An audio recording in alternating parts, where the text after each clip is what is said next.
morning, everybody. I'd like to welcome everybody to our regularly scheduled work session for June 20th. It is 10 a.m. We'll go ahead and get started. And we'll start off with introduction of new city employees. Get the microphone working. Hear me? There it goes. Great. Today we're welcoming 3 wonderful new employees to the city, and we're going to start with Lisa Del Piccolo. So I'd like to introduce CJ Boris. CJ, if you'd like to come up here. He is the newest addition to the Pavilion team. CJ comes to us from the east and southeast portions of the country with a lot of relevant experience, and I will let him introduce himself. Well, it was about 2 months ago, or God, it's about 6 months ago, we decided to come out to Colorado. And we love it out here, me and my wife. And we've been here for two years. What I did was I retired from the Pinellas County School Board after 38 years. And like I said, I'm really excited and happy to see what goes on here with the city. We had the bagels with Bill, of course, out at the Pavilion. So I got to see a little bit, and they told us a little bit about what is happening in the city. So that's why. So I hope to be here for a long time. Okay, thank you. Welcome. All right. Next is Shani Wittenberg. Good morning. So we are very excited to have Heather Mcdougall join us with the Finance Department. Heather is going to be in the front lobby, so you'll see her very often. She's our CST supervisor and / accountant. Haven't gotten to the accountant piece yet. But I will let Heather tell you a little more about herself. She does come from Silverton, so that is kind of local. So she's very excited to have you. Hi guys. Yeah, I've lived in Silverton 20 years. My husband's born and raised. I came from Arizona and Oregon before that. We've been coming back and forth to Montrose every couple weeks for 20 years, so it feels very much like a home base. I worked at Citizen State Bank for 5 years as their branch manager, and then I went on to San Juan County as the administrative assistant in Treasury and assessor, so I'm very familiar. And I'm very happy to be here. Me and my children are 8 and 5, and we're excited to just get used to everything here in town. Welcome. Thank you. And finally, I'd like to introduce Jay Chalkley. He's our new HR Generalist, Safety Coordinator. We're very excited to have him. He comes with 15 years experience in the restaurant industry, focused a lot on safety and those types of work, and he's going to talk to you a little bit more about his diverse background. Jay? Good morning. Like Terry said, my name is Jay Chalkley. So in addition to 15 years of mostly general management in various roles through restaurant, bars, resorts, pools, things of that nature, a large part of my responsibilities was safety. Something I take very seriously, and but for me it is something that my wife and I, we just moved to the area probably about 2.5 months ago. We have a 15-month-old baby, and the life of the profession that I was doing before just involved a lot of weekends, nights, holidays, a lot of time away from home, and so I knew it was time to make a change in my life. And fortunately, not long after we got to the area, I reached out to the city and was lucky enough to get this position and this opportunity. It's one that I am honored to have, and I look forward to meeting those of you that I have not met yet. And yeah, I'm just really excited about this phase and this opportunity in my life, and thank you guys so much for having me. Thank you, Jay. Yes, sir. What are the responsibilities of a HR generalist? HR generalist, and in his case, he's also doing safety.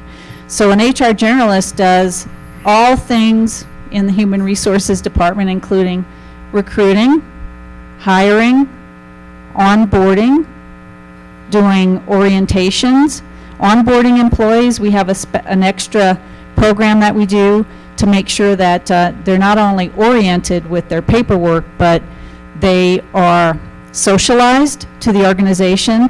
We talk to them about the norms and values of the city to get them on board as quickly as possible. We also do leadership training for the city at all levels. We do an introductory leadership training, which is a full 2-day course that all employees are required to attend.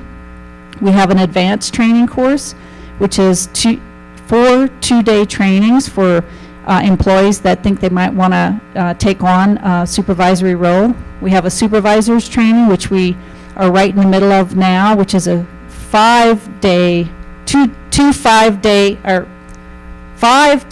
trainings for supervisors, and then we have a management level training. And his additional duties are for liability, property claims, and workers' comp, and those types of things. Thank you. Yes, sir. Thank you for asking. Yeah, I just never seen the title before, so I thought, oh.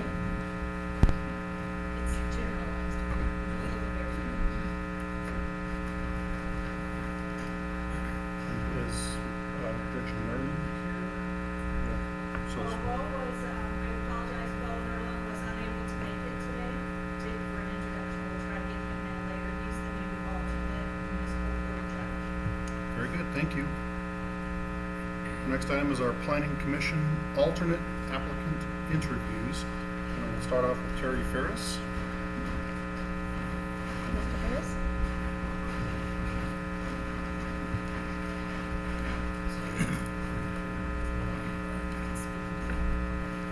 Sure.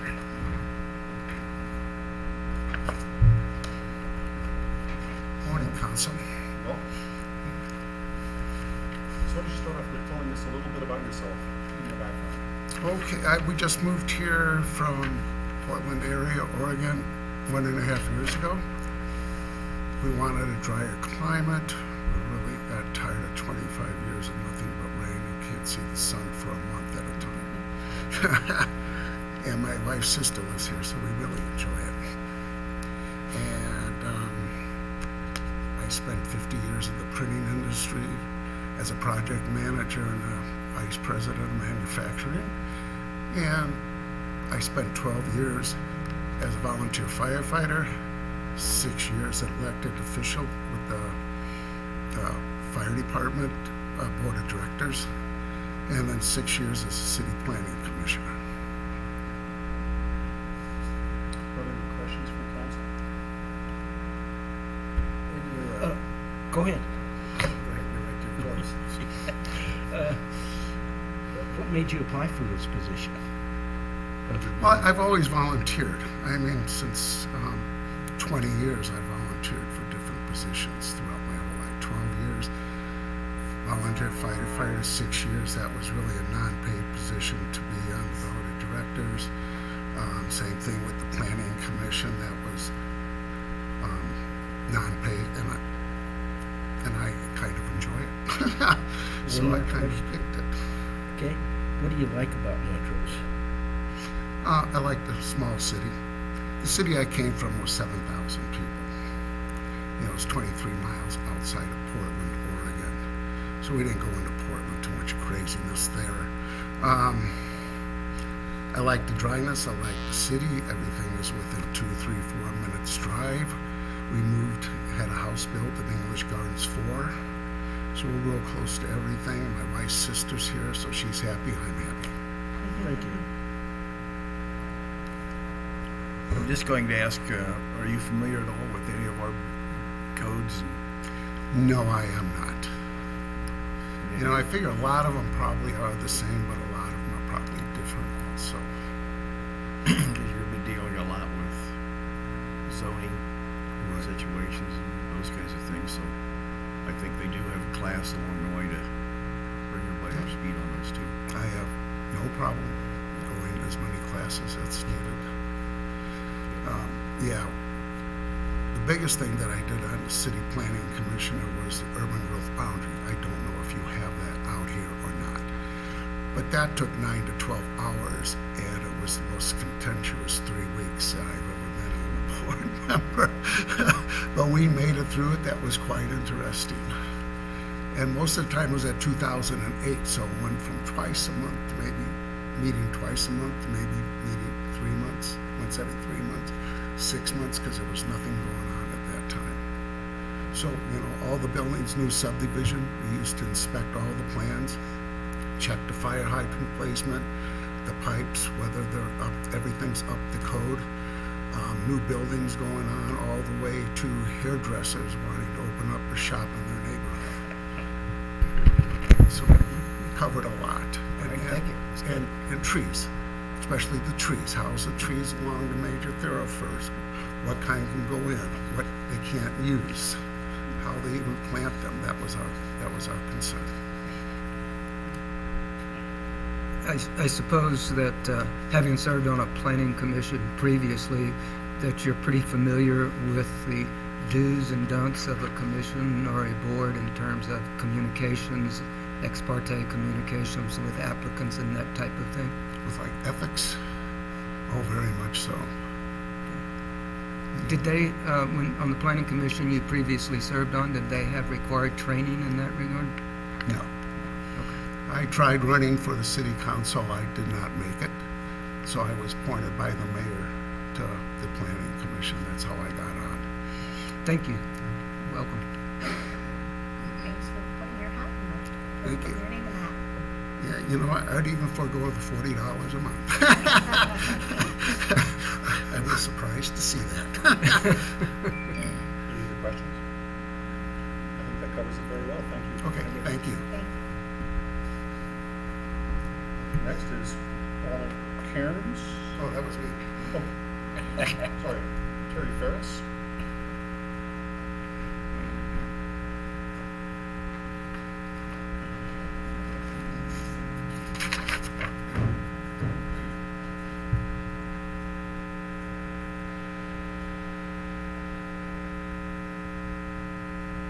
All right, well, then we'll go on to Roy Gansman.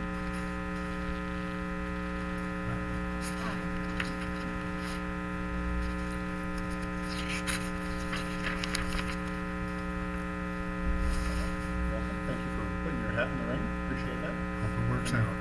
Great. So tell us a little bit about your background and experience. What makes you think a good fit for this board? Okay, well, I've lived in Montrose for 65 years.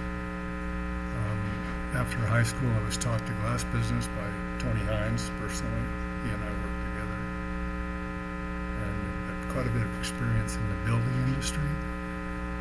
And then in '75, I opened Interior Galleries Environmental Design Company here in Montrose. And that's been the parent company of mine, still is. And it went through several generations, started out really kind of as an art gallery. Ended up migrating to furnishings, and then from that I started doing design work, literal for furniture companies, hotels, residences, interior, exterior consulting, a lot of things like that. I've done amazing, lot of things. So, but this has been my base camp, my home, and in 1988, having worked around the territory, and seeing the growth of Colorado, I realized that this was the last resort, and I named it that. So I'm about preservation. I have a National Historic Building downtown, and currently still have business. Any other questions for council? What do you like about Montrose? Oh, the people. I grew up here. And the small community is growing. To see that gets managed properly. I've seen a lot of things come and go that were necessary, some of them weren't. I just thought if I could put my thinking outside the box attitude into some of the experiences that I've had to bring that to the community. I mean, I furnished the Madeline Hotel in Telluride. I did one of the top 3 ski in, ski out boutique hotels for developers out of New York. I've produced companies at High Point, North Carolina. I've worked and produced shows across the country from here. Most of my business was not generated with local retail, but that was when the community would be advantaged when my design showroom needed to be replaced and refreshed a couple of times a year. Everybody swarmed me and got good deals. So I've got a lot of friends. Did you say you were born here? No, I wasn't born there. I was born in California. I moved here in 1958. Oh, in So 58. I've been here 65 years. I'm 76 in July 20th. Well, you've been away from California long enough, we won't hold it against you. Well, I wasn't working there at all. I was in grade school. But it was Mount Shasta that we moved here from. The community of Mount Shasta. Did you go to high school there? Yeah, graduated in 1964. Okay. Any questions? Thank you very much for applying.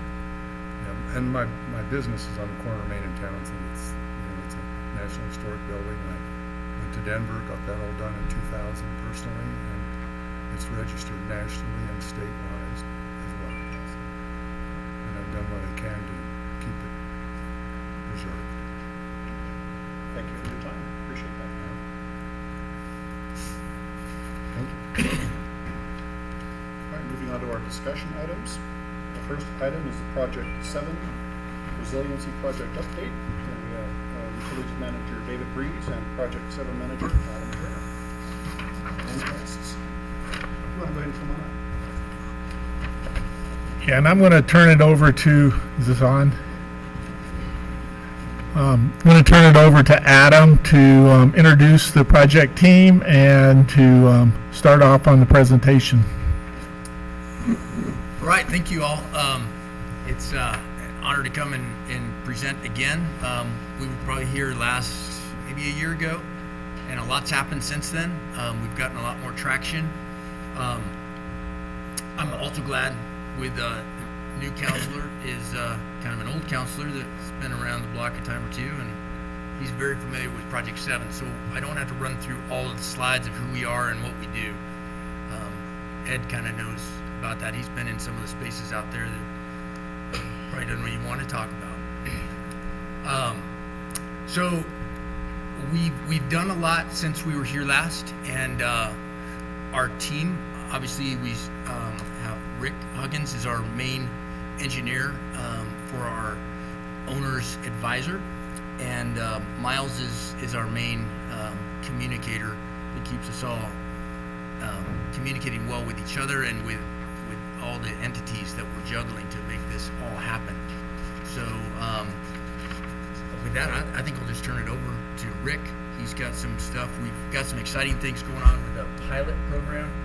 So we're actually trying some of our technologies in little form, like a tiny science experiment. That's really encouraging. Sure. Sounds good. Good to see you all again. And I guess I will give just a quick reminder. Adam talks about juggling a lot of entities. Project 7 is the wholesale water provider that serves Montrose as well as the Delta, Town of Olathe, Tri-County, and then Chippewa and Minokan. As we've been progressing the resiliency program forward over the last year or so, we've stepped through the process of identifying key decisions that have a big cost and schedule implication, and those tended to be how to get water to the new site, so a pipeline from Ridgeway Reservoir versus a pump station versus an alluvial well field.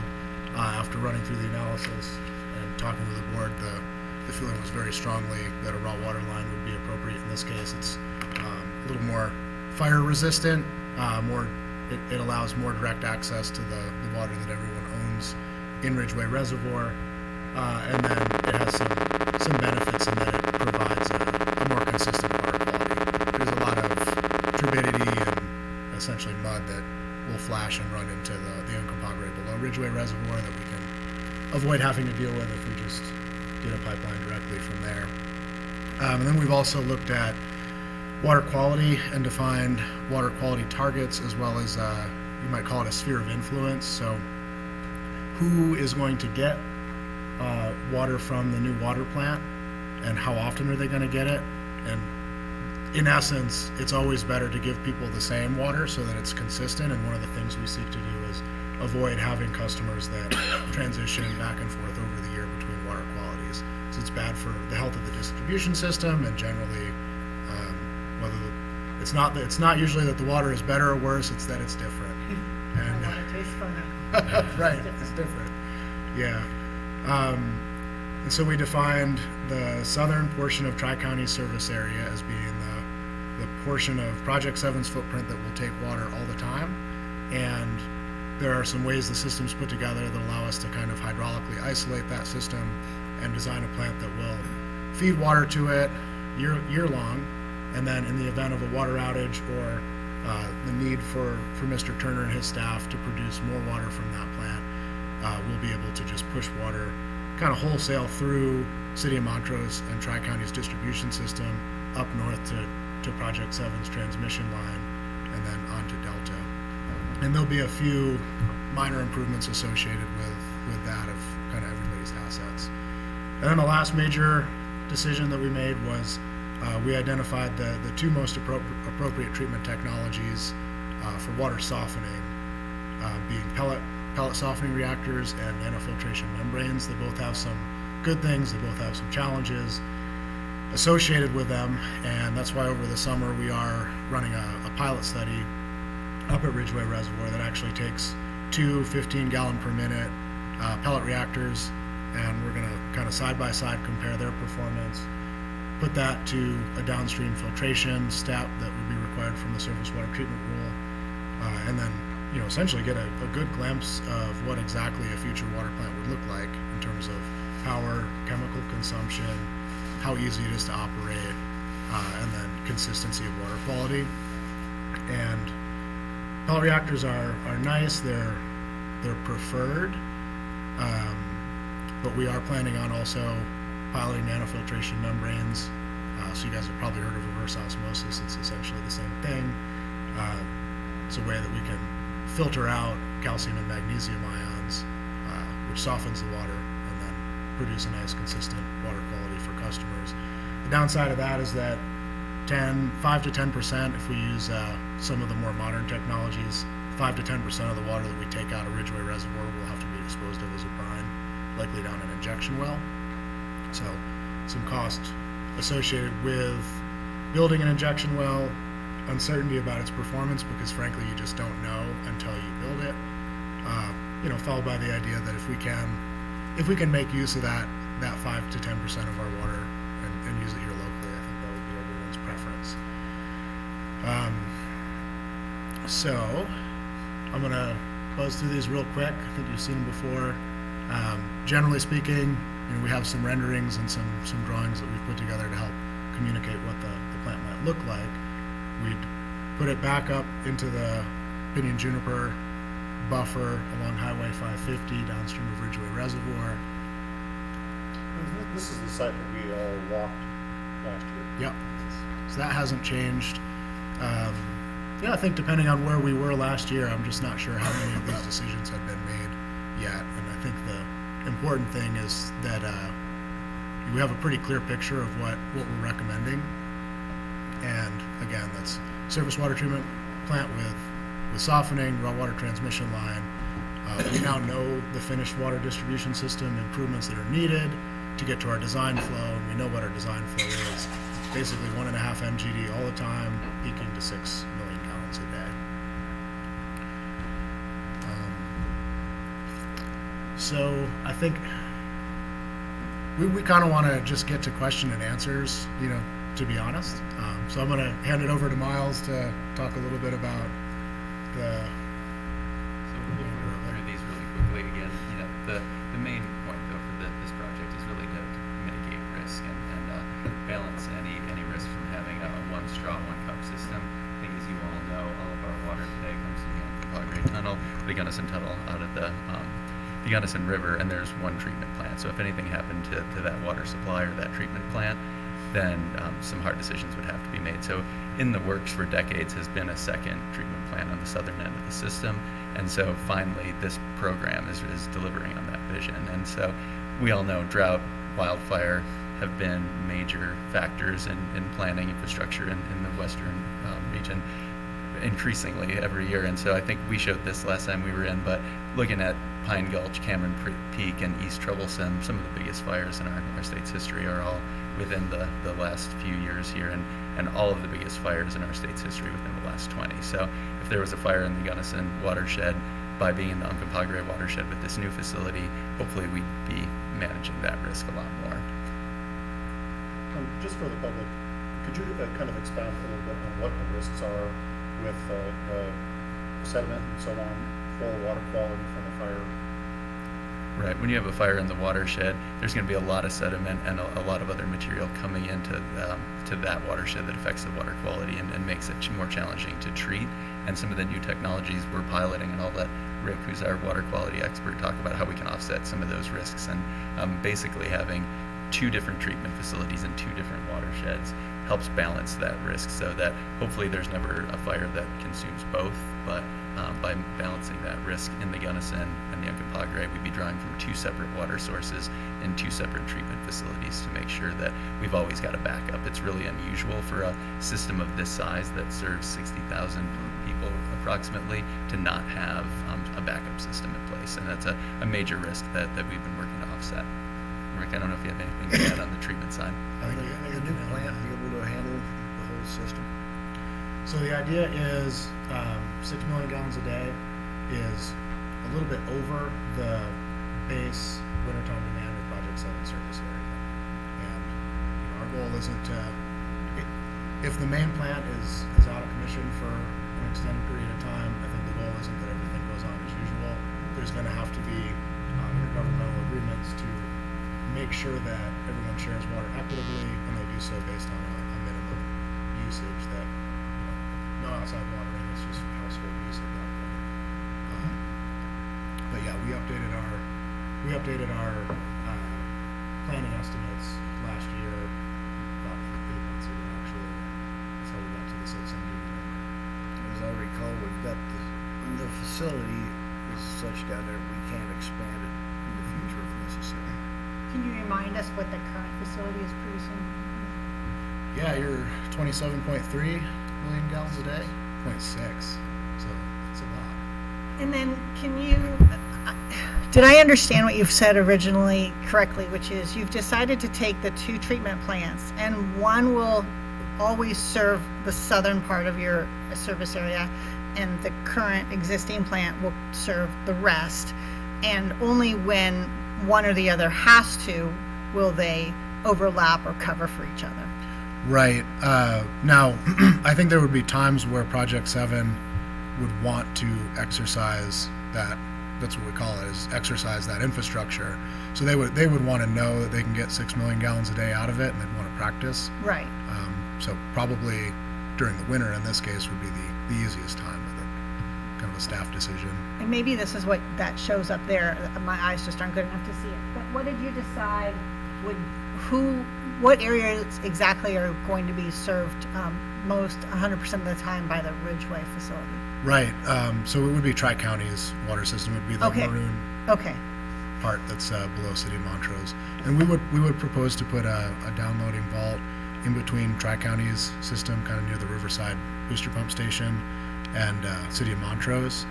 And that would allow you, in an emergency, open that valve and just basically use every pipe in the valley to move water. Right. So they're connected, like me, well, I was going to make an analogy, never mind. They're connected, but they can be separate also. Right, yeah. It might be good too to cover the fact that we've got a pH difference in the water between the 2 systems. Sure. You'll have to treat that also. Yeah, well, and that honestly, it all wraps up into a conversation about corrosion and risks associated with corrosion. Now, Project 7 and these communities in general are in a good spot. Very, very low lead and copper samples historically. And the new water that we're bringing online is more scaling, so it's a higher pH. The whole reason we're treating it is because it likes to, coat everything in mineral deposits, right? Calcium carbonate, things like that. And actually, from a lead and copper corrosion standpoint, the fundamental way that we deal with that risk is we want to always have a water that produces some form of scale. So it's either carbonate, high pH, or it's orthophosphate. Orthophosphate's preferred. We don't currently need to dose that in this region, and there's a lot of other negatives associated with it that we would like to avoid if we can. This is maybe a roundabout way of getting to the statement that another goal of our pilot study is that we're working closely with the State Health Department to complete both disinfection byproduct formation tests as well as complete an immersion study that has been approved and recommended by the State Health Department moving forward for any new water quality changes that you're going to introduce into a system. So higher pH, when we introduce new water, it's going to tend to scale rather than be corrosive. And then we're working with the health department to further quantify that and get approval. So is that a long way of saying, like, we're not going to run into the problems like Flint did, where they introduced a new water supply and it reacted with their current pipes in a terrible way? Right. Okay. That's correct. And not only that, the State Health Department requires a lot of extended monitoring when you do have a source water change that we'll be complying with too. Okay. When we toured Project 7's existing site, I don't remember hearing anything about softening. Is that being done there, and is it being, or does it's not needed there? Just not needed. So it's needed with the Ridgeway water, but not with the other. Right. So for context, the existing facility delivers water that's maybe between 80 and 140 milligrams per liter of hardness, with it very rarely up above 120. And then Ridgeway Reservoir is currently 290 milligrams per liter of hardness, and we have historical data that shows it getting up to like 350, 380. So that folks do see that consistency is the goal, to get it down to that a very similar scale as the other? Yeah, so our treatment target is 120 or below.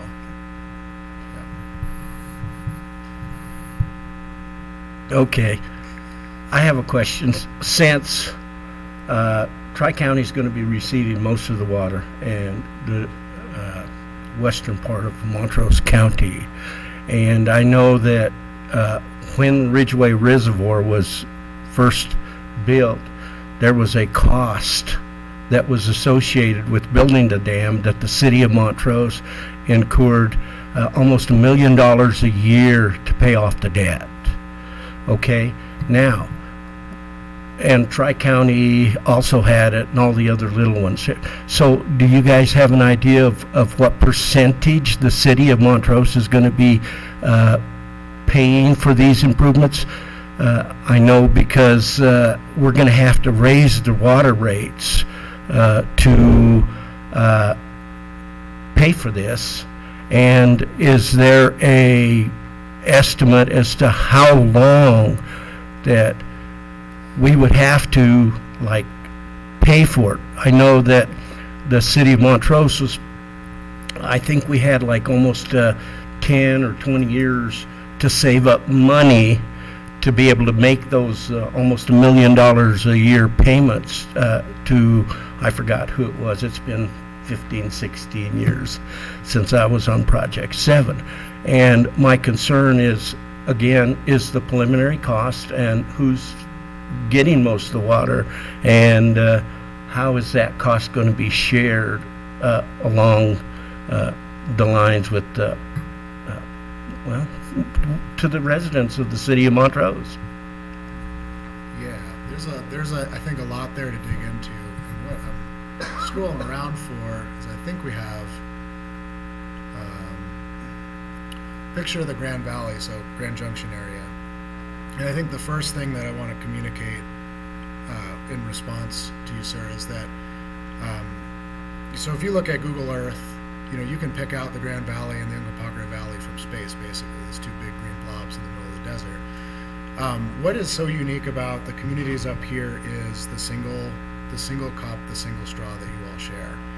In the Grand Valley, things are a little different. People look to Ute Water Conservancy District as kind of the backstop, but at the end of the day, Ute Water has a big water plant, Town of Palisade has a water plant, Clifton Water District has a water plant, City of Grand Junction has a water plant. So there are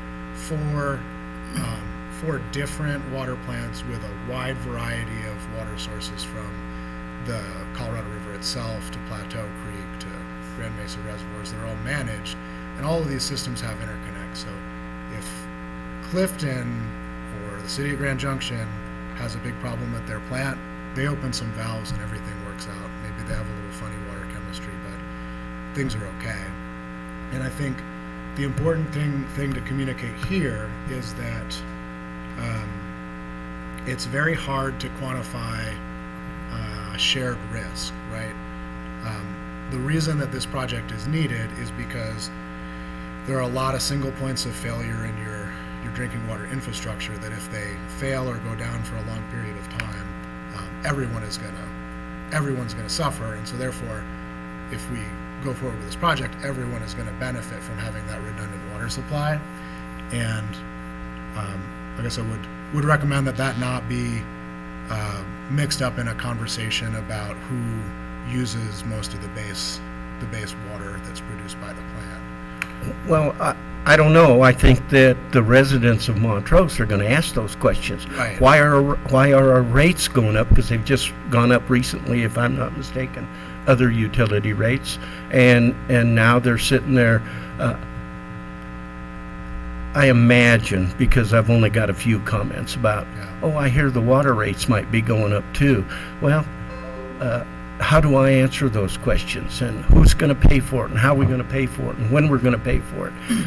That's a lot of concern to the residents, especially the long-time residents. The newer ones, they're coming from areas where they don't mind paying extra money for water, but around here, there are residents that have been here for a long, long time, and that are going to say, hey, I'm living on Social Security, and now my sewer's going up, my trash is going up, my water's going up, and how do I afford to pay for it? So those are the concerns for me. The other thing that I was a little concerned about was, I guess 15... Could I answer that first question a little bit?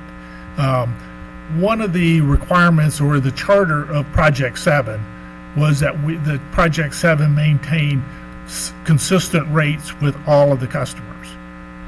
So the charter of Project 7 doesn't allow Project 7 to set rates for Ridgeway Water Treatment Plant water versus the current water treatment plant. We have to have consistent, the same rates for everybody. I understand that because I was on the board. Yeah. But you do have different rates that are charged to different customers. At least they did at one time. The other thing that is of concern to me is the fact that 15 or 16 years ago, we talked about this once, and it was kind of brought up the fact that the water was so bad up there that the cost of building a treatment plant 15, 16 years ago would be almost prohibitive. And now all of a sudden we're talking about redundancy, and we're talking about the quality of water. I just want to make sure that if we're going to pay for this, which eventually I believe what you're saying, we are going to need redundancy, because Montrose, not just the city, but the county is also growing. And I think Tri-River supplies most of the county with water on both sides, the east and west side of the city. So I am somewhat familiar with that. But, again, I've been out of it for a while. So these questions that you people are already, the council is already familiar with, because they've been getting reports, I'm still a little bit behind, and so I want to make sure that I understand, so that when people ask me, why, how, what it's going to cost, and what it means to Montrose.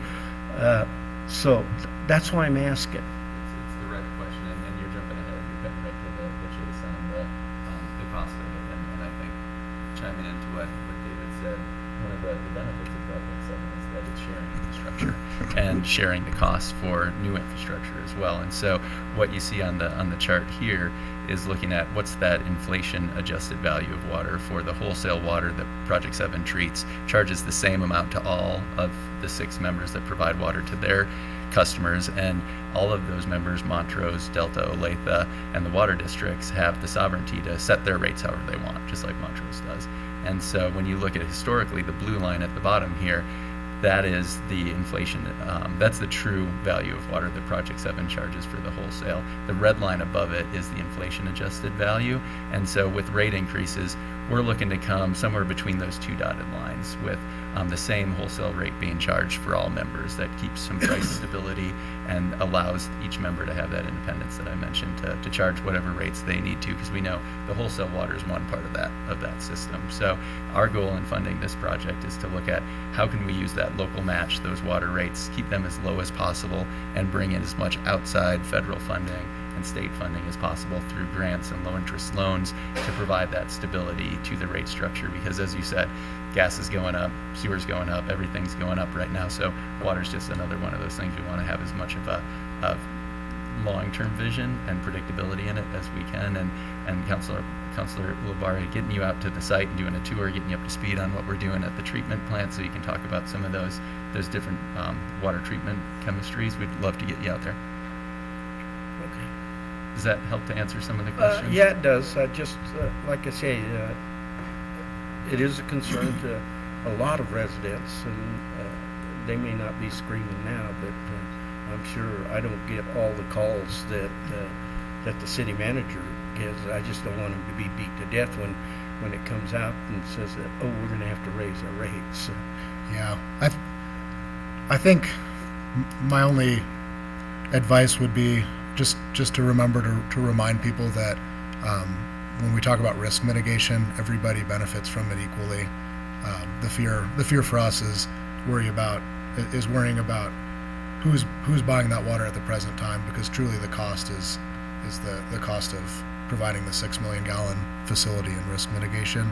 And then beyond that, we're very happy to move forward and share as much detail as is necessary about our financial planning and the subsidized loans and the federal grants that we're going after as well, because we do want to. And how long will it take to get this treatment plant finalized so that construction can actually start? And how long will it take to get it? Oh, good okay. Question. So I'm actually eagerly awaiting in my inbox a draft RFQ, request for qualifications. So as Adam mentioned at the beginning, I'm the owner's rep. We are going to be hiring a design build team, and we'll be managing a single contract for a team of an engineer and a contractor to complete detailed design, finish important permitting aspects, and then build this thing, and they can kind of do it in an integrated manner. We're hoping to put our RFQ out at the end of the month or very early in July, and we would like to shortlist up to 3 qualified teams, hold interviews, and then accept proposals that are based more on a detailed work plan. And that whole procurement process we'd anticipate going through the summer. Ultimately, we'd be looking to enter contract negotiations and sign a contract somewhere in the October-November period. We're currently at about a 10% level of design, and so getting from conceptual design to hiring the team that's going to build it puts us in a good place to be starting construction next year. And it's probably simple things like utility relocates and mobilization to site. A lot of construction in 2024, 2025. Okay, and we were talking about you were testing some materials to use over there. How long will that take before you decide that you found the right materials to use for that type of water up there that I believe is pretty rough? That's a good question. So our pilot study will run through September, and so we should get a really good picture of how that water quality in the reservoir changes over the summer. Historically, when we look at our data, it doesn't change a lot, but there are some things that vary that are important. And we're primarily looking at calcium and magnesium removal, so that's hardness, as well as iron and manganese that occur above recommended levels. They're safe, but they can contribute to taste and odor. And I think it's also really important to acknowledge the history that reservoir and watershed has had as well. I drove the mining up drove above. over to Durango a couple of weeks ago up through there. And it was a reminder. So I don't want to miss the opportunity, honestly, to publicize and to have open houses and really communicate with people in the valley as we're doing our pilot study. We have the opportunity to show how it all fits together and demonstrate that we can produce safe drinking water out of that reservoir.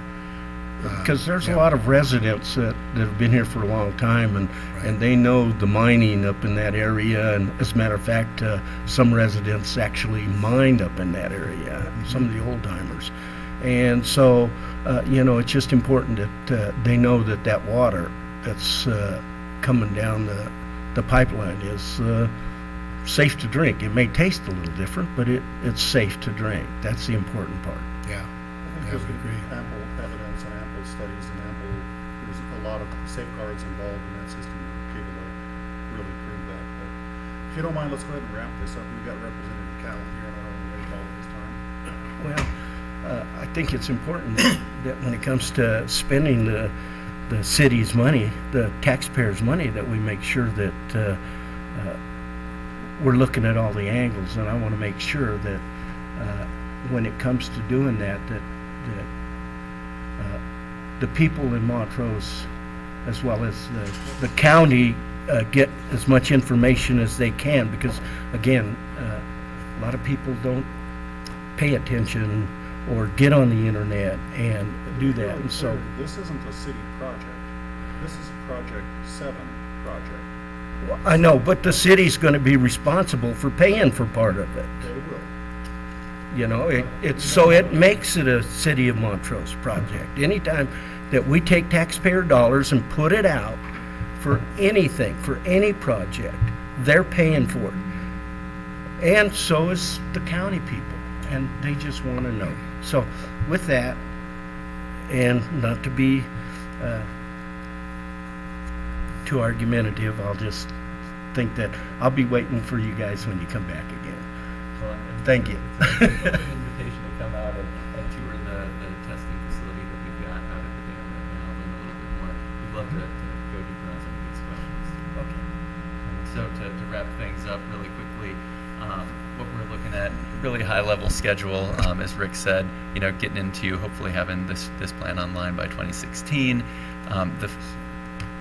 2026, sorry. I'm trying to move too quickly going into the next slide. And so we've shared this with the clerk, and all this information will be available to the public as well in terms of the funding mix right now. Again, looking at minimizing that local match and the water rate increases that are dispersed across all of the members to bring in some of those outside dollars as well. And you've seen this next slide before, just in terms of really trying to correct the inflation-adjusted value of water and keeping the rates in that sweet spot for all of our members. Defining success, we've been talking with the members of Project 7 to do that throughout, and we'll continue. One thing I just wanted to make sure we hit on really quickly before the end is we've got an upcoming community town hall that we're working on with our permitting partners, CDPHE and Uray County as well. So we invite all of you to come out to the site. There's a structure out there. We're going to be hosting a community town hall on July 27th. We'll make sure that you receive the notifications for that so you can share it with your customers and your constituents. And then, like I said, open invitation to come out and tour the facility anytime that you would like. So please do take us up on that. We'd love to have a little more in-depth conversation with you.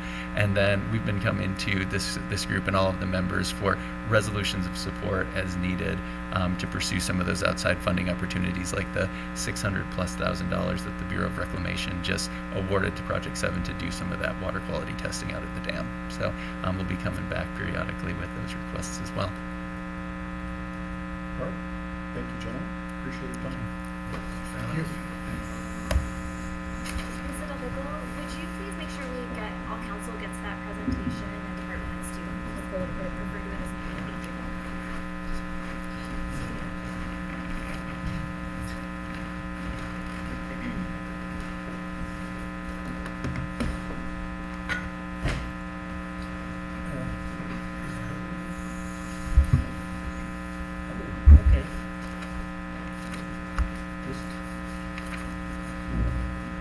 request and a favor for you. I'll be here. Okay. All right. I just want to make sure that I have. Good to see you. To be seen, better than being viewed. This is true. Mark that. Right. And we're here this weekend. Move this close just to make sure. Okay. We get you into the mic. Can you hear me now? Very good. All right. All right, moving on to our next item is the turf replacement program overview by this is State Representative Mark Bell. Welcome. Well, thank you guys and gals. I appreciate being invited. This is one of my projects that we took on this last year up at the State House. People running irrigation water as on non-essential turf is one of those things that's bugged me for a long time. And what's happening is that our agricultural community is being asked to not farm certain areas in fallowing programs so that urbanites can continue to water their lawns. So this program is this is not something where we'll go out and tell you, you have to do this. This is a voluntary thing. It's one of those things that I think, when the idea came to me, I told them, look, when you tell me to do something, my heels get really heavy. And I think people are the same way. So this is one where people can volunteer to take some turf and sod out of their yards and get the benefit of a small payment for that, plus they get a smaller water bill. So it seems like that should work. The focus of this is really on urbanites on the Front Range. I'm not much of a computer guy, so I print paper and print, you know. So let's try that, yeah. And then you can pass this one out too. I think there's 9 or 10 copies. Okay.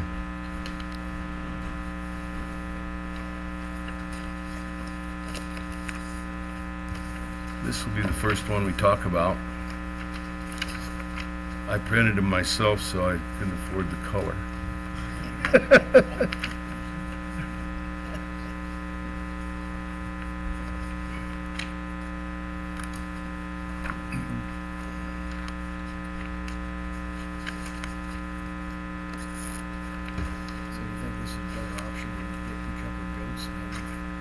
If you like goats, go for it. Goats trip me out because they never stay in the pen. They're always sitting on top of the car. You know, it's like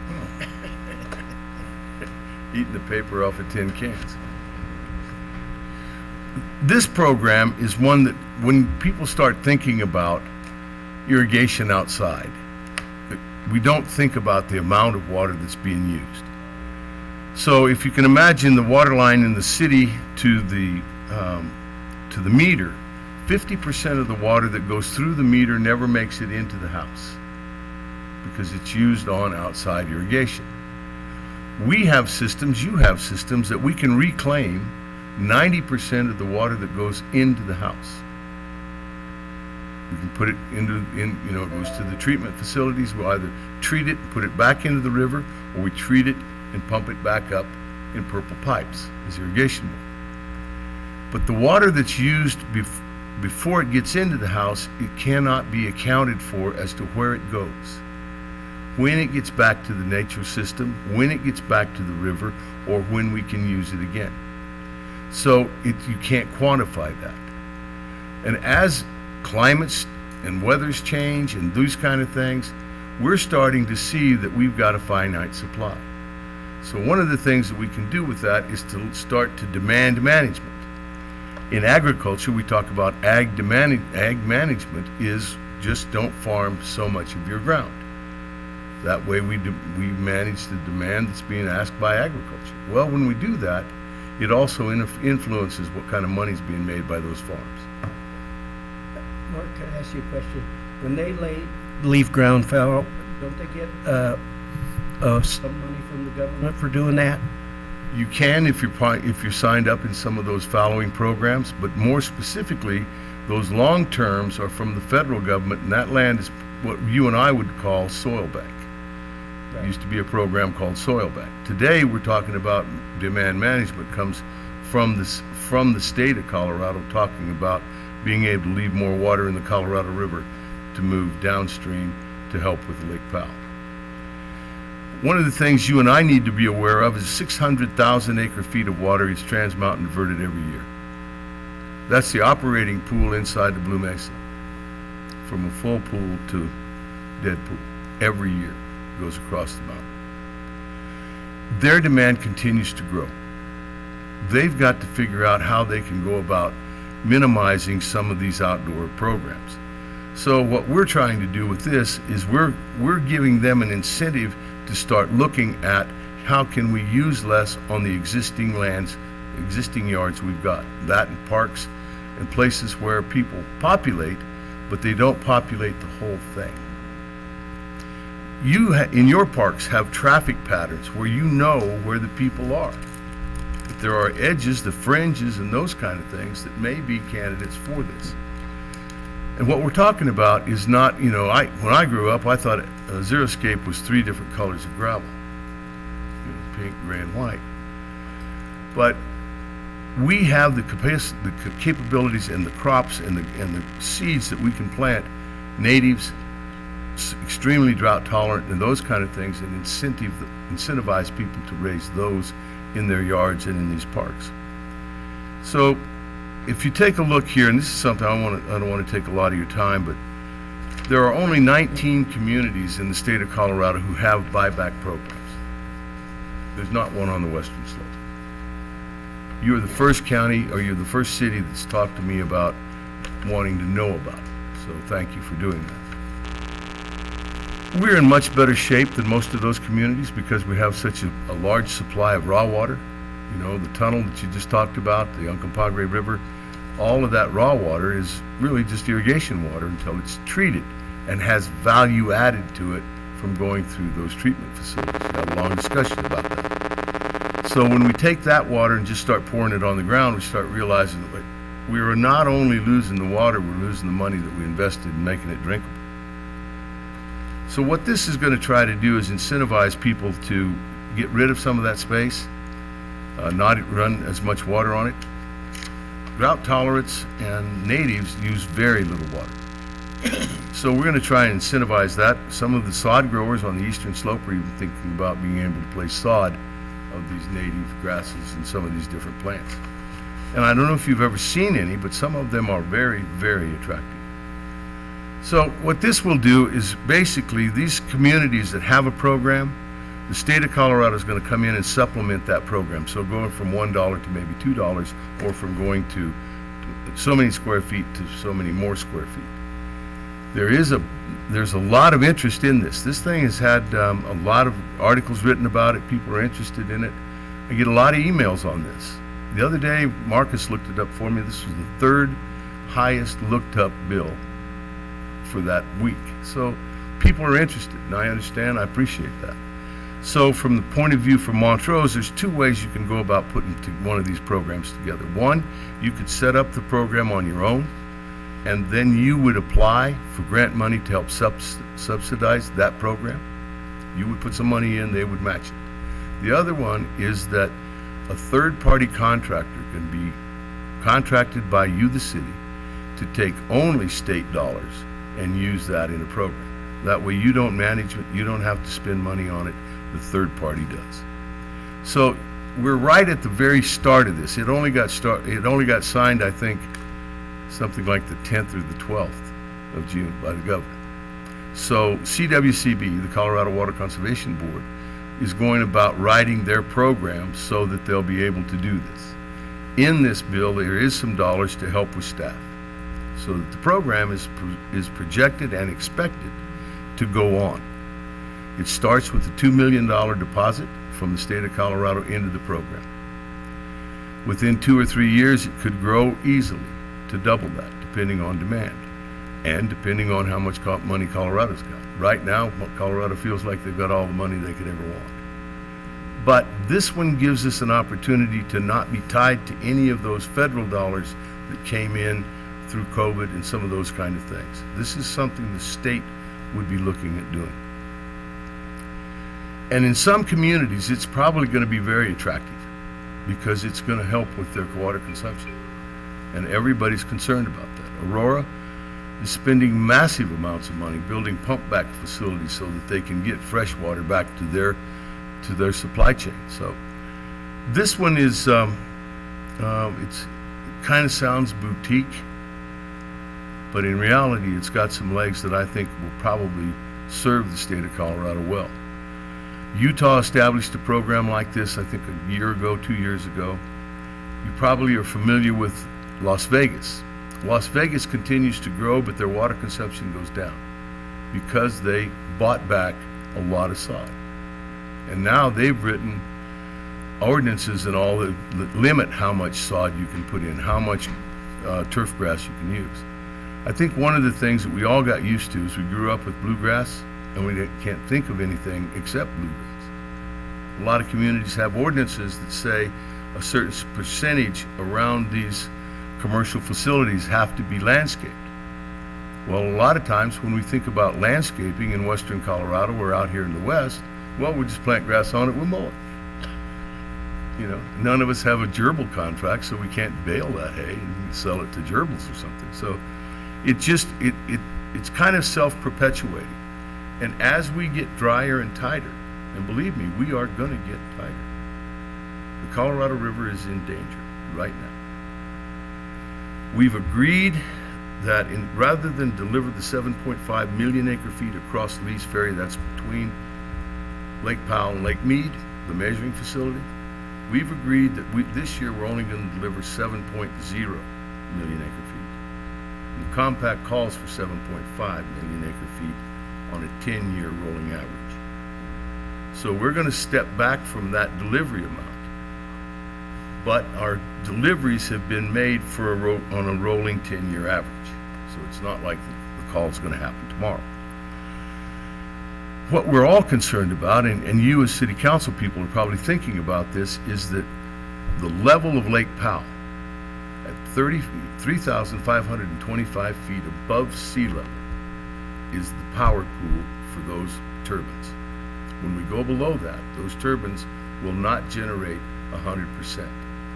That's what's got everybody worried. In reality, 3525 is a bigger deal than what the Colorado compact call would be, because it will happen quicker.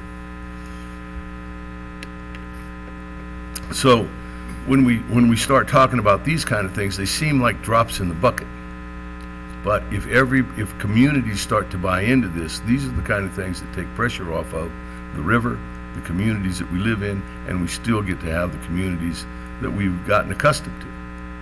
Urbanites are saying, look, we deserve an environment too. And we all get that. You know, we're not just going to go in there and, you know, take a weed burner and kill all the grass and say, well, now you guys live with that. This is an opportunity to change some culture, and it's an incentivized program rather than, like I told you, my heels get heavy when you tell me I have to. And I think other people do too. You know, I know people that their yard is their deal. I mean, they spend, you know, big time. I was never that big a deal. And I did start out to name this Cash for Grass. But the state of Colorado had already taken that title, so we went to turf, yeah. It'd be hard to landscape hundreds of acres on your farm. It's true, yeah. Could you expand a little bit more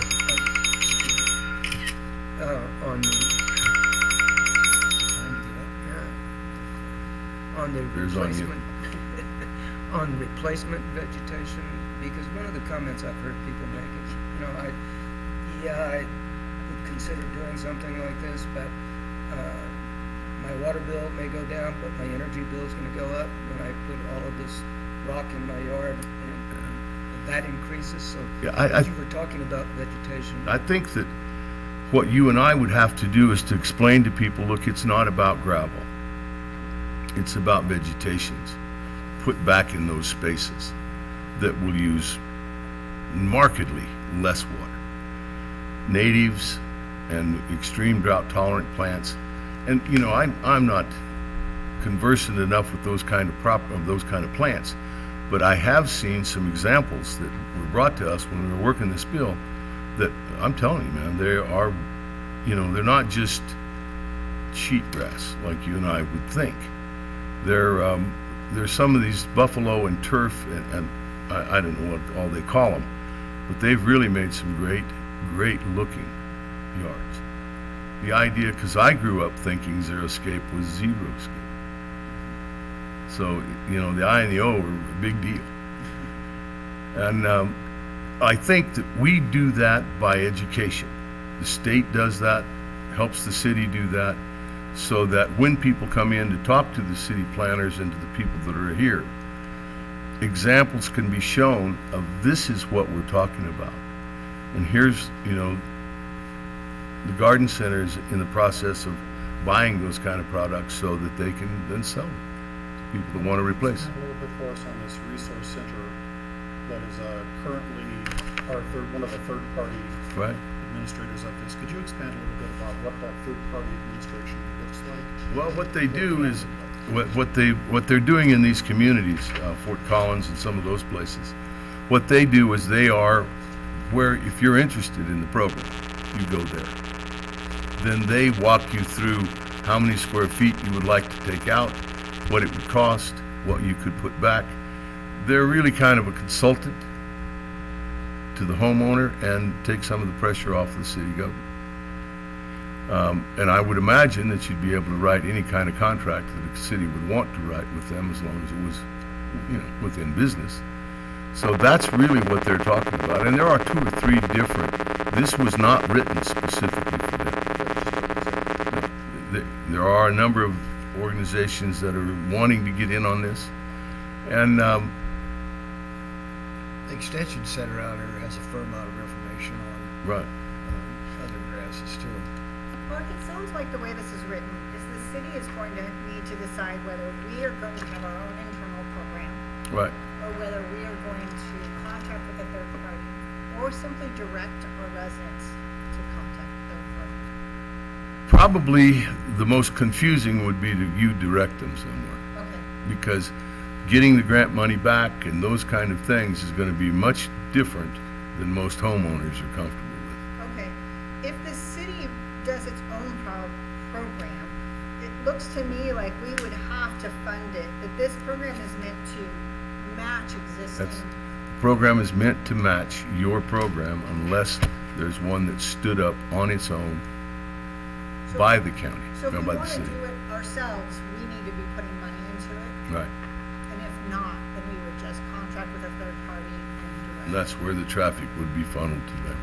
And that third party has the ability to negotiate funds and administer funds. And get the money They back. They front the money so the city would not have to come up. I don't think you would have to spend anything. The point is that they would be in the position to say it's going to cost X number of dollars. The homeowner then spends those dollars and gets replaced. I think this is going to be important to tie in when our city water residents all have access to the Aqua Hawk website that some of us are trying right now, because it really brings home how much water is going on my grass. Yeah. The week before I turn my sprinklers on, the week I turn my sprinklers on, and once you see that, it's staggering. So I think we've already had people reaching out asking if the city has a program like this. I think we're going to see an increase, and I want to have an answer ready. Whether so I think we need to start thinking about what it would look like to do it internal, or to whom we're going to want to contract with if we're not going to do it. Another thing you had mentioned is the timeline of getting this program up and online, when the funding will actually be available. This program will go into effect before the next landscaping season. It's not in place next now. spring? Right. So that gives everybody some time to figure out, do they want the program, do they run a third program, those kind of things, so that, and every town's going to be different. So it's set up that way, so it allows CWCB to write the rules of how they're going to you know, how the grants will be administered, where do they come from, how long does it take, those kind of things. So it's, the wheels are all moving pretty much at the same time. You're out at the front edge of it. So as the rules become developed, will there be updates? Should given be, out to us? yeah, probably monitor CWCB. They will probably have some rulemaking hearings, you know. I mean, they're not gonna be very extensive, but it's gonna, you know, they have to set it up and hire the people that are gonna run the program, those kind of things. Is the success of the program measured in the consumption levels coming down, basically? Is that? That's part of it. The other is the number of square feet.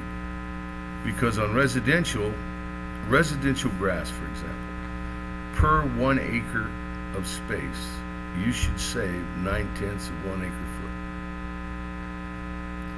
Commercial is a little over 1 acre foot. So you can start to see numbers come down. The individual will really understand that. When I moved back to Montrose, I bought a house over on Dover. I thought, look at this yard, it's great. I got the first 2 months' bills and I started buying gravel. We started making a ribbon around the edge, you know. So, you know, I think people see the benefit, the long-term benefit. There have been some questions about whether or not, one thing you guys might think about is whether a person signs up for the program. What happens if that guy then says, oh, that was a good deal, goes and plants grass and comes back and tries it again? Okay? So some communities are putting a note on the title. Others are simply keeping a track of the addresses and say, wait a second, no, this property has participated in this before. Because, you know, people always, Free money. It does have some real potential. I think we're just at the front edge of it. So I appreciate you guys wanting to talk about it this morning, in that the town of Montrose has always been out in front of things. So I appreciate you thinking about it. Thanks. That's really interesting. Mark, they don't have information on the types of places people might be looking at. Resource Center does have that. The people that are in the program right now, you could probably reach out to Fort Collins and some of these 19 communities and see what their program looks like. Bring that home and take a look at, because there may be a difference in regards to east than what we can do here, but more than likely, it's availability to see. I think the extension office might have a lot more information on it. Oh, I'm sure there's I spoke with them and they had a little bit of information. They did provide me with some pamphlets Right. and the name of several of the companies that provide different types of seeds and stuff. Right. And buffalo grass is certainly one of those. Plug for one of our partners, the Botanic Gardens. If you go to the Botanic Gardens, they have swaths of different kinds of grasses that use much less water. And so you can compare those types of grass and also go and look at them maybe over time between now and next spring to see, because they just look a little different than bluegrass. Different color, kind of change color at different times during the year. So citizens can go there and check it out. Yes, sir. Mark, I only have one question, and how safe are senior water rights on that river? I mean, that's important as to how we look at the water we use, and especially for the ag community. I know that in past, when they've lowered the amount of water that the farmers could use, the city stepped up and turned more water down the Padre so that they could pull more out of the tunnel. Well, the priority system is built specifically for that. This community has water rights that range from 1882 up to like 1915, as different acreages were subscribed to the water users. It's safe to say that our water right is based at about 1912, because 1909 was when all the action started. Most of those water rights were perfected 1912, 1913. So we are much older than the Colorado River Compact. Where the threat is, and it's not so much about taking your water away. The threat would be that in-state junior water rights, for example, the Trans Mountain Water diverted to Denver is going to stand up and say, look, we are more important than agricultural water. In the law, it says we have a priority number that says we are first. The state of Colorado will have to address that in some way or another. They can't simply just walk in and say goodbye.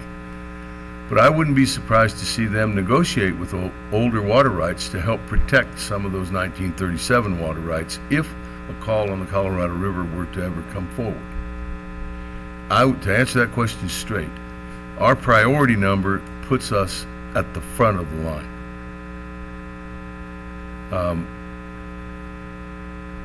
M&D Canal has water rights from 1882.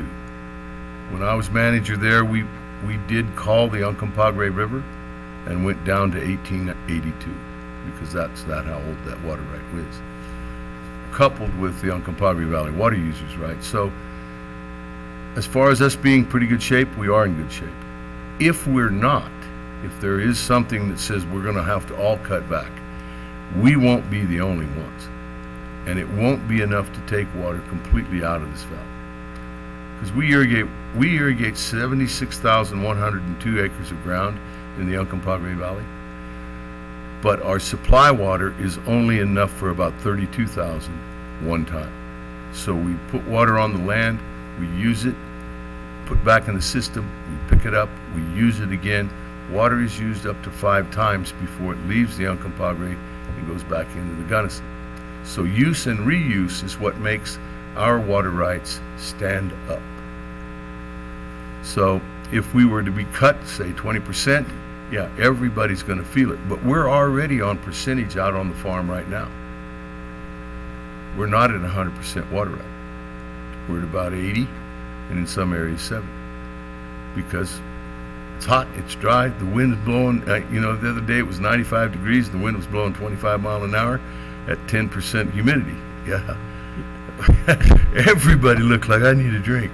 Yeah, I remember going from 20 rolls of water down to 10, So every percentage makes the job harder. When you go down 10%, you probably end up being out there another 2 hours that day. Are they doing anything, having lived in Tucson, Arizona for about 4 years, are they doing anything about the amount of water Arizona is utilizing for swimming pools? We've got millions of swimming pools in this. Oh yeah, all that area down in that country. Evaporation rates probably haven't done 20 inches a year. The way this works is that once the water is taken out of the Colorado River and put into Arizona, it's their state law that's now dealing with it.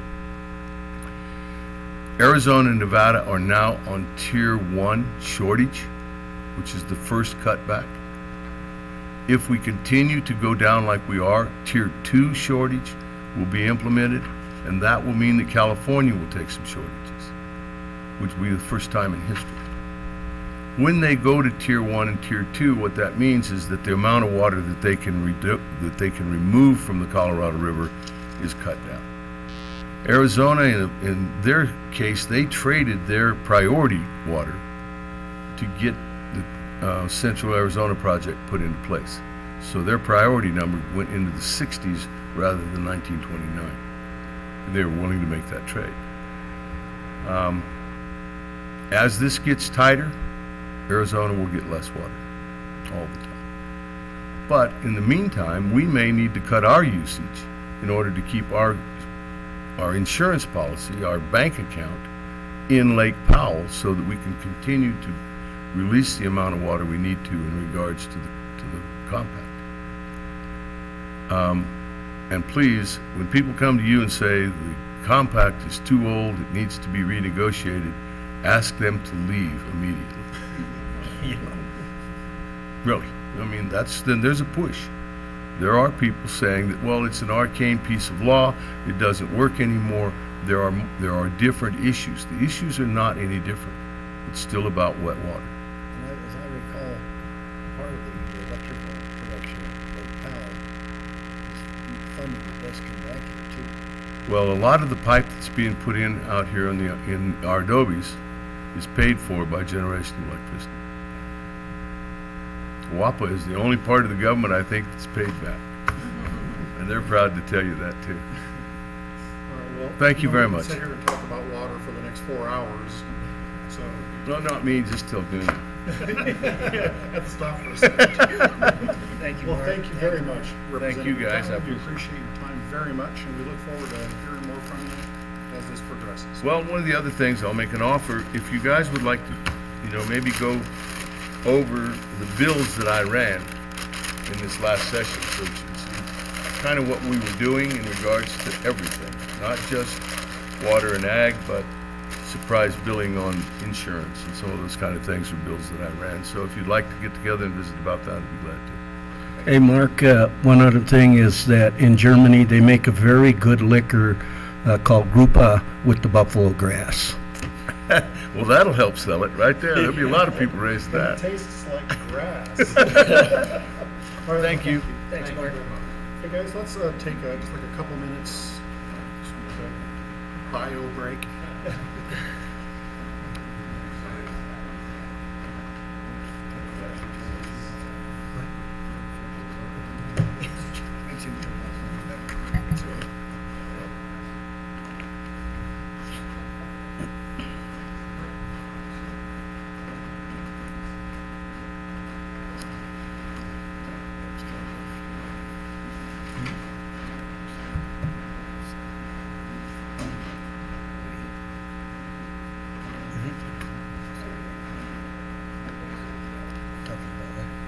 Oh, yeah.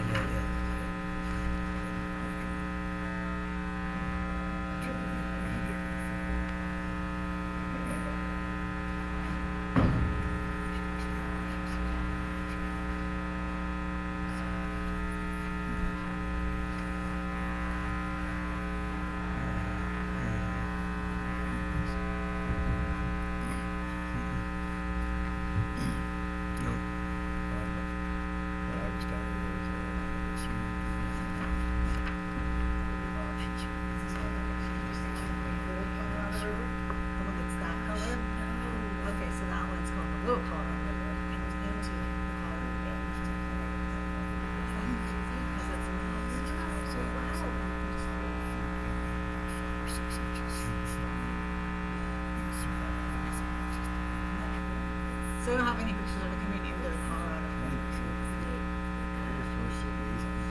Like the color, yeah. That's great.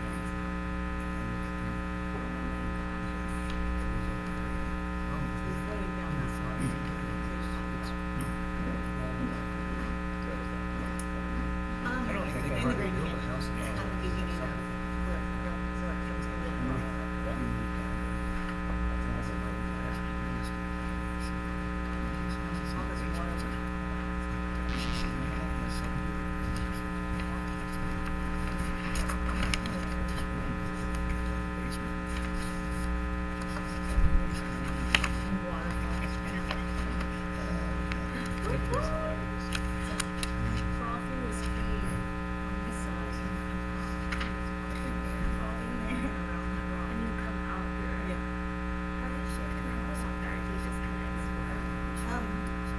There's pretty good guidebooks in there. Almost anyone. Yeah.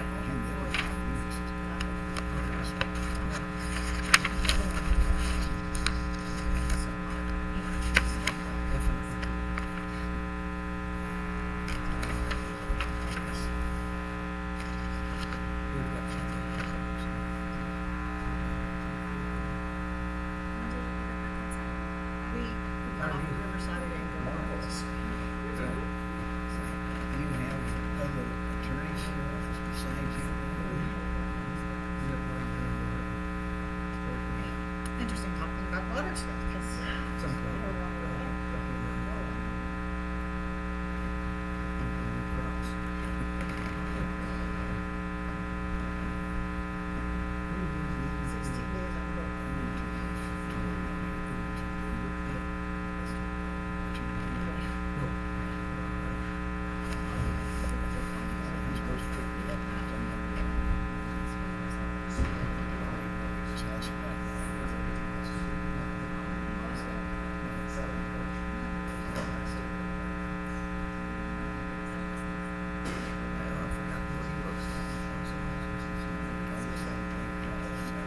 Oh, did you? You came home in time to play.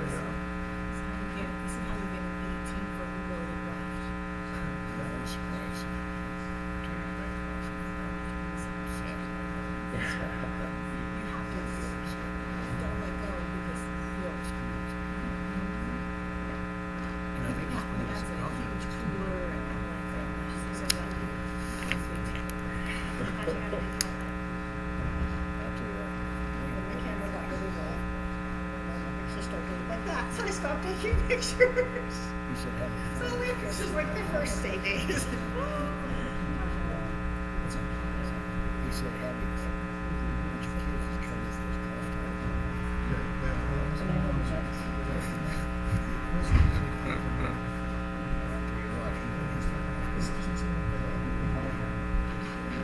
And I will see why I did email them all. But I'll check in with Mr. Harris. I think they only had, West only had like 20-some teams this year. Oh, is that right? So maybe we could get him on. That was the one side. I think how I think they had 30-something. Wow. Sorry about that. It was just one of those days. He said, "That's me." I'm like, didn't I call the other guy? Barbara, I'm glad to see realize that the other gentleman wasn't one of the three, so sorry about that. No worries. All righty.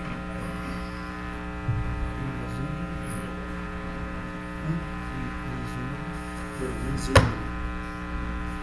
Or resume-ing. We have one of those. All right. Well, if everybody's ready, we'll start back up again. And our next item is Manville Rehabilitation Conference Extension. Project Manager Dave Reeves. Thank you, Mayor. Again, this is a approval of an extension to an agreement that we entered into a couple of years ago for lining of our sewer manholes to seal them up and protect the hydrogen sulfide deterioration of those manholes. This year's project will be largely focused on Townsend Avenue. As they finish the mill and overlay, our plan is to come in and reseal all of those manholes, get those sealed up to where we don't get groundwater or water penetration and migration into it that removes solids underneath it and ends up causing settlement around those manholes and stuff. So our goal in this process is trying to get all that underground infrastructure rehabbed and replaced and restored to where the road holds up better. As well as our facilities and staff. So this year, again, our contract is with Concrete Conservation Incorporated, and they apply a SpectraShield lining system, which is very easy to determine when you open up a manhole and it's been lined because it's pink. So we've done this for about 6 years now. And we've had very good success. They offer a 10-year warranty on the lining process, and are willing to come out. In fact, we got one that we have a little bit of a bubble on, where the groundwater pressure was enough to where it tore the lining away from the manhole, and they're going to come in when they're in doing this project and warranty that work. Remove what they need to do, reestablish, seal up that manhole, and reestablish the lining on it. So, Is that a potential problem that always faces groundwater pressure on those manholes? Yes, I think that's always a challenge of when you put a watertight lining on the inside of the manhole, depending on how well the surface was prepped or was contaminated, or if there was grease on it that caused it not to adhere as good as it does on other parts of it, that you have that potential that you're going to have some of that separation from that host structure and stuff. On newer manholes now, are we sealing the outsides better for them and make some of that problems too? Most of those they're a concrete manhole. On the inside, they are sealed from the outside, although the the hydrogen sulfide gases on the inside of those manholes are fairly aggressive and deteriorate that concrete on the inside. And that's where a lot of times if we're downstream from a sewer lift station or something that has long detention times and then is discharging that water in a turbulent manner, that releases that hydrogen sulfide, we're going in there and lining those manholes in advance. I think all of them that we went through in the Murrah project, we lined all of those manholes right after we installed them, simply to protect them from the hydrogen sulfide deterioration and stuff. Question, Sure. when you lift up, I see once in a while a manhole to be lifted and then you get in there with a pumping machine or something. How does that affect that? Or is that like underneath It's concrete? It's right. not It's specific to the lid. Right. It does not affect the lid. It ties into right at the base of the frame for the lid and stuff.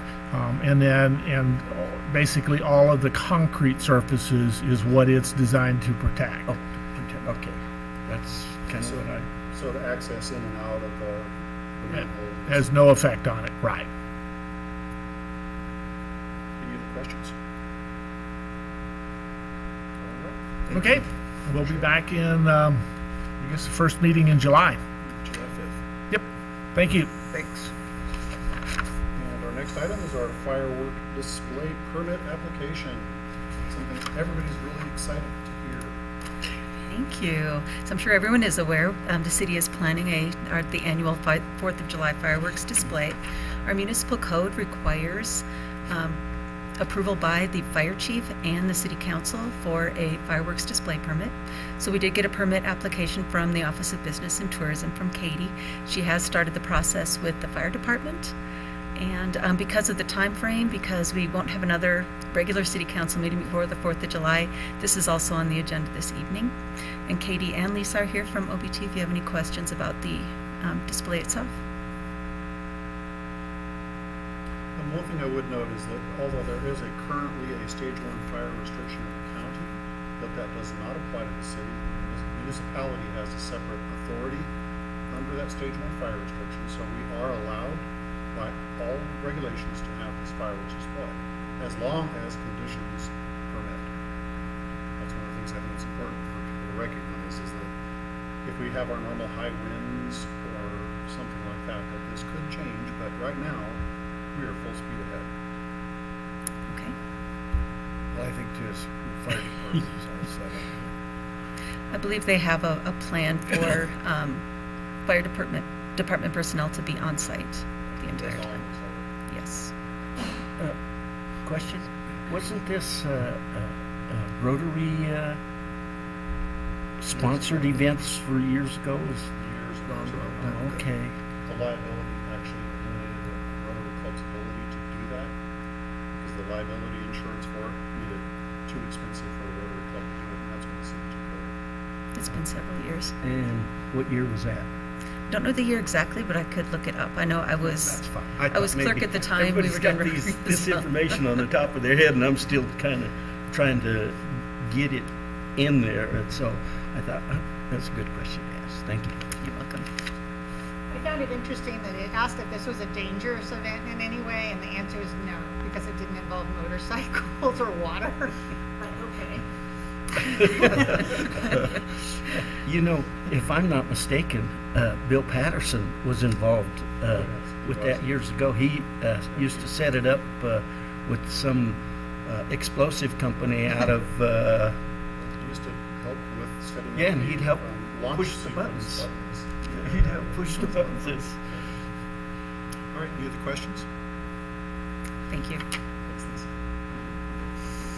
All right, general city council discussion. I don't have anything today. In that case, we'll go to staff comments. Mr. Murphy. Yeah, your eagerness. Just don't want to reach over somebody's thing. It's like grabbing the salt at the table. So appreciate you setting up the water resource discussion today on the turf type buyback stuff. This molds really well into there is a lot of talk. There's drought. There's a lot of problems in the Colorado. There's a lot of talk about this stuff. We're trying to strike while the iron's hot, and this is front and center on people's mind with our comprehensive water resource inventory and study, that master planning that we're working on. That'll be the framework of that will be coming before council, so it'll probably take a good chunk, maybe a 30-minute chunk or so of a work session when we have a contract award recommendation on that. It'll run through kind of where we're going, because that melds very well into what we're doing, of looking at master planning of water resource expansion versus risks and liabilities, and understanding challenges in the system, and then what can be done conservation wise, and what the best bang for our buck is between turf buyback, ag conversions of parks, getting rid of kind of non-essential turf even on city facilities, stuff like that. So it's very front and center on our minds. We're biased, we deal with water every day, so but I appreciate you folding it in, and a lot more to come on that, because we are it's a big priority for us. I thought the comments in newspaper, Jim was getting rid of water in some of the parks. Accidentally. Doing his part. Well, one of the things that I think it's important to bring up is that, as Mr. Murphy highlighted, that the city of Montrose always has been proactive and kind of forward-thinking on a lot of these programs, and that we do try to be a model of how to operate these. And this water resource survey that we're going to be doing will involve a lot of community input, and we are going to be posting notices about that to make sure the community has a lot of opportunity to participate and have their voices heard. Thank you. And adding on something you'll see at the end of the year with our code update process on our land use code side is some incremental changes to be more consistent with our comprehensive plan on the site development process. And so you'll see some options for council's consideration about how to encourage or even require landscaping that may look a little different than what we're used to here in Montrose. So that will be coming your way, and then it could certainly be updated or changed after we have information from what Mr. Murphy was talking about as well. So all of this is coming together as we just continue to implement our comprehensive plan and change year by year. What effect, we have some subdivisions that are set up where they're required to have so much turf. Is the city going to have to address that in some way or fashion to maybe change that, or create ordinances to address that issue? Okay. So our code right now requires something called open space and isn't very clear about what that means, but it has been historically really grass has turned into open space and subdivisions. And so what we're working on and what we'll bring to you are some different considerations for the benefits of open space and subdivisions, what that should look like, and some options for how that could be landscaped, because it has been, like I said, interpreted to mean these big open areas of grass, but it doesn't have to be. And so we could be, at your direction, open to subdivisions that are already established and provided open space in the form of turf areas to change that to look different. So yes, I think there's lots of ways to be flexible with subdivisions moving forward, and also I think neighborhoods and residents, their preferences are changing too. People we're seeing, would like to decrease their water bills, like Councilperson Bynum said. So I think lots of flexibility in the future. Well, I know some of the developments have had covenants requiring a certain percentage of a lot having grass. Yes. So those aren't, so a lot of those we don't have a lot of control over. However, I think you'll see something coming possibly from the state. So yeah, what some neighborhoods have is you have to have so much turf in your front yard, and that's a neighborhood covenant that has nothing to do with a city requirement or city code. It's, they just want that for the feel of their neighborhood. We discourage that. Those generally aren't coming up these days, again, because the culture is changing. So I think, that problem should be less prominent going forward. For some of the past ones, I think it's like the thing at the state where they said you can't have home daycare and things like that, and they had covenants against it, and the state came back and said, no, you can't do that. I imagine something similar will happen with water. I hope something similar will happen with water.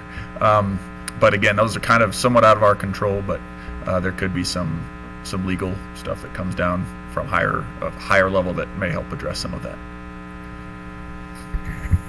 I don't remember exactly how many acres of open space grass that the city maintains. Do you have an estimate cost as to what it currently costs to maintain per acre? I know at one time it was around $7,000 for the year to maintain an acre of. I'm looking over my shoulder. Grass. Oh.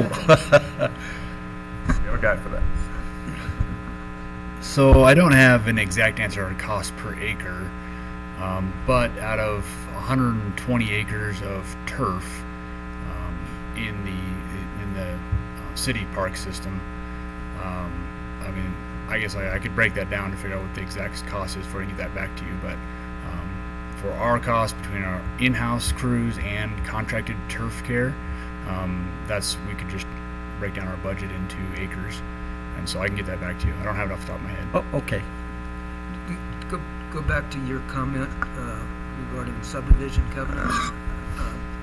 Just to be clear, something could happen at the state level, but we're also in a position whereas we don't and can't, we have no jurisdiction to enforce private covenants. The city could enact its own ordinances prohibiting certain activity and then become more restrictive than the private covenants, and which would effectively abate those covenants. Yep, certainly, and that's definitely, so kind of some of the initial ones in the land use code, but also as part of this water resource inventory to understand kind of where we want to go with those regards, and if we want to have more stringent ordinances with regard to, turf, for example. And then and then I think it'd become a legal thing of how that applies retroactively to previous stuff. But that's definitely on the table, and we'll run through that at the work session on what we want to, what avenues we want to pursue, and kind of get the feel of the community. Well, I think some of those native garden grasses will help alleviate some of that kind of situation, because you can eliminate a tremendous amount of water buffalo grasses and some of those native things. Clearly we'll have to. Yeah, we're very excited that there's been as much talk about it, because it's very important, and we want to be a model for other communities, and it's a quality of life and a great precious resource that we need to be good stewards of. So. Can I put artificial turf in? It's expensive and it's hot. Yes, you can. Any other staff comments? All right. Seeing none, we are adjourned. Thank you, everyone. Appreciate your time.